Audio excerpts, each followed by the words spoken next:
Hello viewers and welcome to a brand new episode of the Asia Cup, and I'm joined with my colleagues Shayan Acharya from Bombay, Dhruv Prasad and Lalit Kalidas.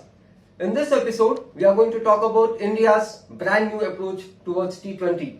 It's been a while, India has lost the World Cup, it went, but now we are back with the Asia Cup. It's a T20 format and of course it's a dress rehearsal going into the T20s. The opening remarks from Dhruva, how India has changed its approach in the T20s. Yeah, I think the biggest difference has been India's batting approach in the power play overs. They have completely changed the template from what it was when they lost to India and Pakistan, when they lost to Pakistan and New Zealand in the T20 World Cup last year. They opened up against Afghanistan in the very next match, and then they scored 82 runs in the power play against Namibia, which is still their highest power play score. This year they are the highest scorers in the power play amongst all other teams. They are scoring at almost 9 runs and over, and the change has been led by Rohit Sharma, the captain. His strike rate is the highest amongst all batters who have faced a minimum of 100 balls in the power play. He's striking close to 150. And another remarkable thing has been that India is spoiled for choices, you could say, in the opening slot. We saw Surya Kumar Yadav was tried in West Indies. He did well. Rishabh Pant had a couple of chances. He scored a brisk knock against England. Shreyas Iyer played well again, opening the batting. So it's definitely it's good to see that India's approach is paying off, and a lot of batsmen are stepping up to the plate and playing in that manner.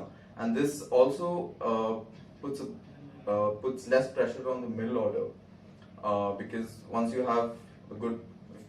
going at 9 runs and over in the power play, your middle order batsmen have more freedom to play the way they want to play. Right. I think power play is something that in today's T20 cricket, power plays win most of the matches. If you're bowling first, if you do well, if you pick wickets up front in your power play, you have the match in your control. And if when you're batting, you blaze away in the power play, and then you go on to post a daunting total. Coming back to power play, India has got the highest run rate in power play. It's close to 9. It's exactly 8.44. I'll come to Lalit regarding this. Could you try and explain how important and crucial is, like, gone are those days where you want to save wickets and then go for a late bloom, because by the time you're already catching up with the bowling. This has been tremendous. 8.44. Your statements on that? Absolutely. Like we've seen this over the past few ICC tournaments that India has played in. Like they've always gone for this conservative approach with the bat, preserve wickets towards their death overs and then go for the final flourish. But what's been special this year is the fact that the momentum that Rohit Sharma himself, he's only played half of the games that India's played this year, but in all of those matches he's gone for the he's been aggressive in the power play, and that's been very interesting to see. And so now we suddenly have KL Rahul and Virat Kohli coming back into the mix. They've not played a lot of T20s this year. KL will probably play his first match against Pakistan in the Asia Cup, and Kohli has only played 4 matches. So that again puts this new batting approach in the spotlight. Like how will India go with KL? I mean, if it happens, like again, will we go back to the top 3, which has KL, Kohli and Rohit Sharma? So like as of now we see Rohit Sharma and Surya Kumar Yadav in the middle overs, and Hardik, who have been the aggressors. So the Indian batting currently is based around these 3 players. So when you bring back Kohli and when you bring back KL Rahul and Rishabh Pant, that's something that we are yet to see in this new approach of batting. I'll come to you, Shayan. What do you think has changed over the last 10 months, ever since India suffered that unceremonious exit from the World Cup? Quite a lot, Arvind. The captain has changed, the coaches have changed, the support staff has changed, the team's approach have changed, and to answer specifically, India captain Rohit Sharma has made it very clear that the approach of the team is very different from what it was earlier. Where obviously in the last edition of the tournament, India lost to Pakistan and then eventually crashed out of the tournament, and it was a heartbreak for the Indian cricket fans. So now going forward, I think the Indian team, what they have done is they've made it very clear under the Rahul Dravid and Rohit Sharma, that partnership what they've successfully been able to do is they've been able to fix all the ends, whether that will give you results in the big ticket tournament, that is yet to be tested. This is the first big ticket tournament that this team will be playing. The Asia Cup, obviously followed by the T20 World Cup. But whatever little glimpses that we have seen of this team has experimented quite a bit. It has given the chance to the youngsters. I think it is a very conscious decision to keep the bench strength ready, and they are very particular about what are the areas and what are the things that they want to address.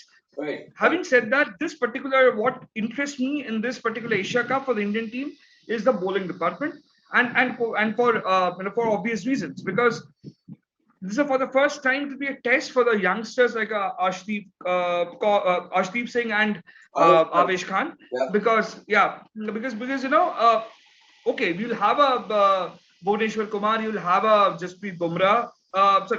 You'll have a Bhuvneshwar Kumar, you'll have a Hardik Pandya, but you will not be having a Bumrah and a Shami not being around, not being picked. So what has happened is it's been interesting to see how these youngsters actually handle those situations, because playing in the UAE will be different.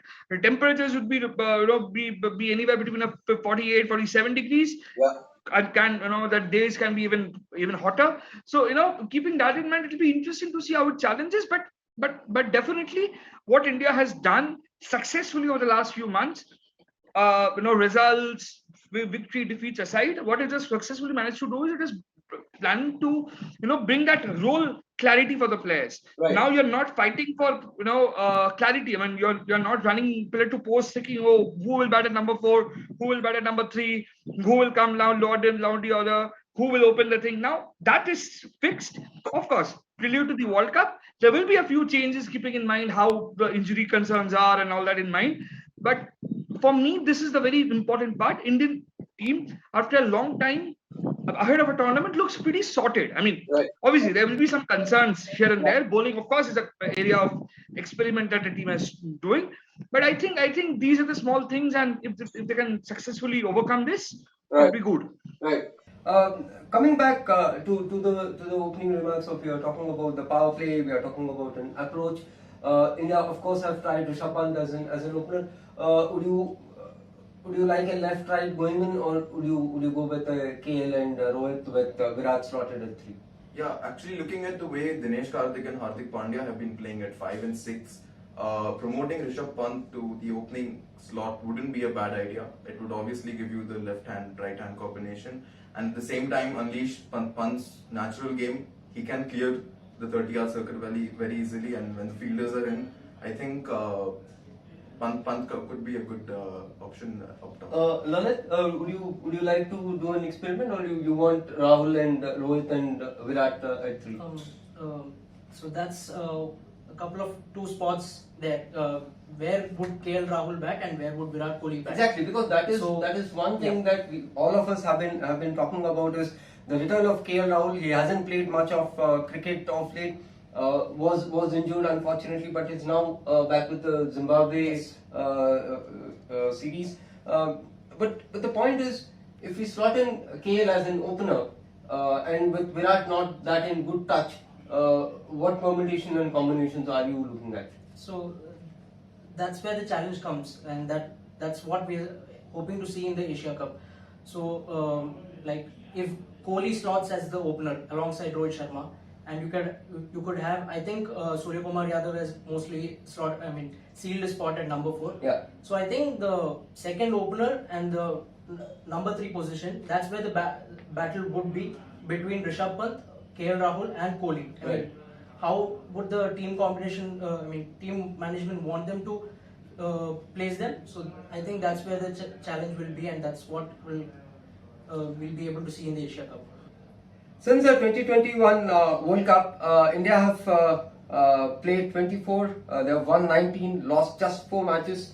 with one no result.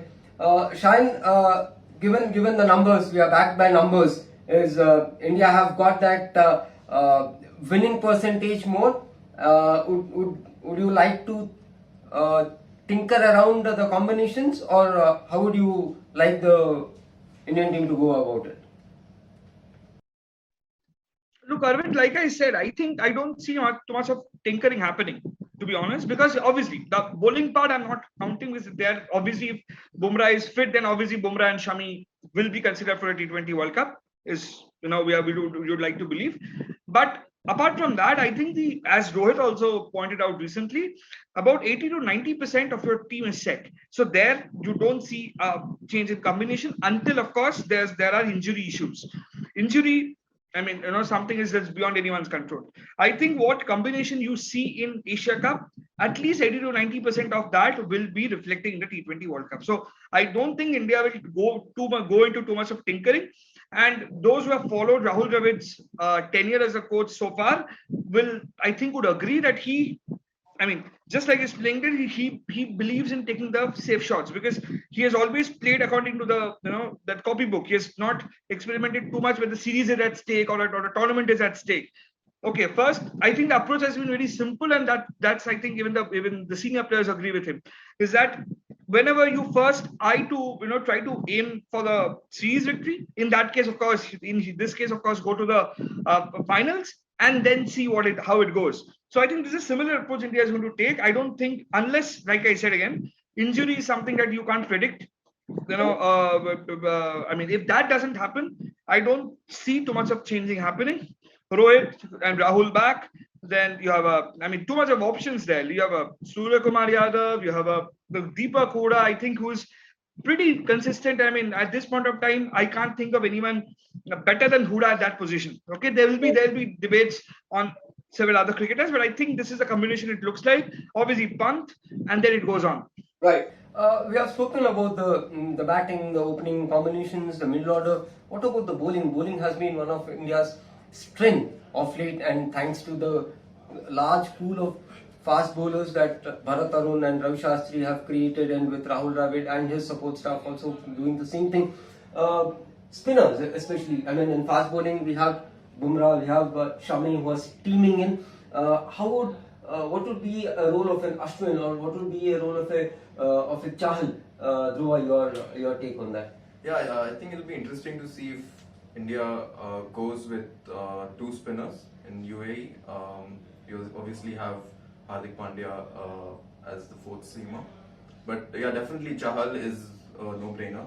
He's been in great form, and it will be interesting to see what Ashwin brings to the table. His performances of late in T20s haven't been exceptional.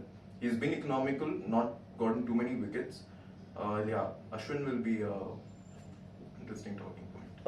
Lalit, your take on spinners? Yeah, I think with Jadeja around, right, and the left arm option that he brings in, right, he's certainly the second spinner behind the frontline bowler that Chahal is.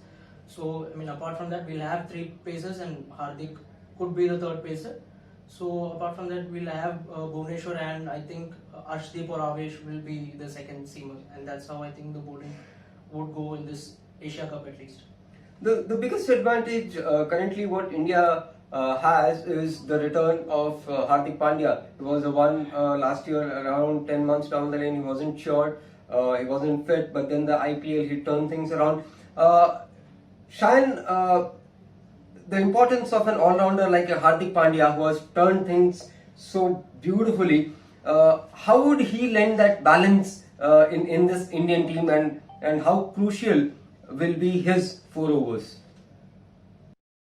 Yeah, see, Hardik Pandya will always, for any team, he brings that balance. In last, I think that's one of the reasons why the selector wanted to play a gamble with him in the previous edition, hoping that he'll bowl at least a few, a few overs. Of course, that didn't happen. That there was we would like to believe there was some bit of communication gap, but this time it is a different story altogether. A fit Hardik Pandya, an informed Hardik Pandya is any day India's asset, and there's no doubt about it. What happens is, Hardik Pandya in this scenario, in this Asia Cup squad, is very important because he not only adds to your middle order, slightly middle order, and all with the bat, but most importantly, he's your that fourth fast bowling option. If you need that, you have Hardik Pandya. So this is very important, and I think provided that just hoping that Hardik remains fit and there's no other injury concerns, because in the past their injury has been a bit of concern for him. But if if he's all right, if he's in his 100%, then Hardik Pandya and this team is an integral part of the team, and there's no way that you will think beyond him. Right. Talking on the same lines, on the same breath, not to forget, is sitting Dinesh Karthik at the age of 36. He's someone who has knocked down the selectors' doors and is almost a certainty to both the flight to Australia. The importance of Dinesh Karthik, I think he certainly has gotten that X factor that made him book the ticket to Australia. Yeah, I mean, he's making sure that all the hard work done in the power play is coming to fruition in the death overs. Right.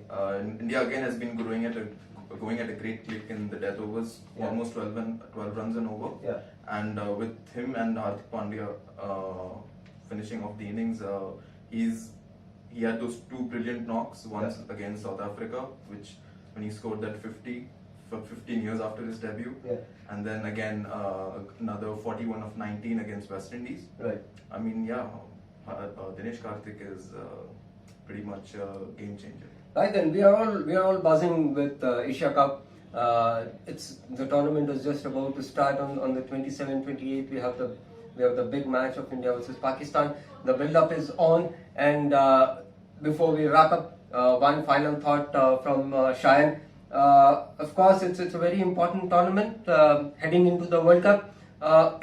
What changes would you see? What experiments are you kind of thinking that the Indian team will go ahead? Your closing statement, please. Experiments for the Asia Cup. Yeah. I mean, India is anyway making experiments with Avesh Khan and Arshdeep Singh. I mean, I'm not sure if both of them will travel to Australia if both Shami and Bumrah are back, but at least they could be in the reserves. So this is an experiment India is making this because I think their idea is very simple and very clear. They want to keep these youngsters ready and kind of give them that assurance that, okay, you guys are going to be our backup bowlers or whatever. We are thinking about you. Don't lose hope, and I think that's the whole approach. I think if you talk about the experiment, that's the only experiment that I'm looking at. And also another interesting part will be where does Dinesh Karthik fit in? That's something that I am actually a little excited about. That's it. I mean, apart from that, nothing more really. Yeah, so that's one thing, Dinesh Karthik. Yes. So if again, like I said earlier, I think it'll be interesting to see how KL Rahul and Kohli fits into this mindset that Rohit Sharma and Dravid is trying to inculcate. So also with the Deepak Hooda, who offers a couple of overs with the ball in the mix, I think it'll be interesting to see how these three pan out in this and what will be the experiments around their spots. I think that will be one thing that will be interesting to look at. Besides the experiments with the bowlers, the seamers. The Asia Cup, as we said, the build-up has just started, and we will be back with more podcasts and with more content. I want to thank my colleagues Shayan, Dhruva, and Lalit for joining us, and please do keep reading, keep following, and keep liking and supporting Sportstar. Thanks a lot.